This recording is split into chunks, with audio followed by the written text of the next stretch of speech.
Marketlərdə davamlı aldığınız o qabartma tozunu əslində evdə özünüz rahatlıqla hazırlaya biləcəyinizi bilirdiniz. Bu resepti mənimlə bir izləyicim bölüşdü. Buradan ona təşəkkür edirəm. Mən də hazırladım, sınadım və sizinlə paylaşmaq qərarına gəldim. Qabartma tozunu hazırlamaq üçün bizə sadəcə soda və limon duzu kifayətdir.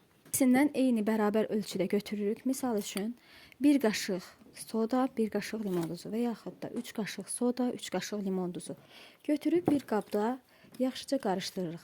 Mən burada bir səhvə yol verdim.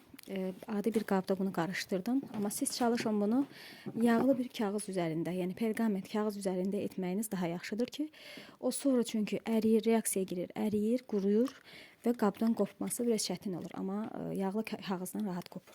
Videodan da göründüyü kimi artıq qarışımı qarışdırdıqdan sonra kənara alınır və reaksiyaya girməsini gözlədilir. Reaksiyaya girir, köpüklənir və bərkləşir. Bərkləşdikdən sonra, quruduqdan sonra, hardasa bunun üçün 2 gün kifayət edir. Quruduqdan sonra onu bir həvəng dəstədə və yaxud da kofemolkada üyüdüb, rahatlıqla əliyərək istifadə edə bilərsiniz. Budur, artıq sınaqdan da keçirdiyim qabartma tozunun nəticəsi möhtəşəmdir. Bununla da mağazadan, marketdən qabartma tozu almağa son verirəm.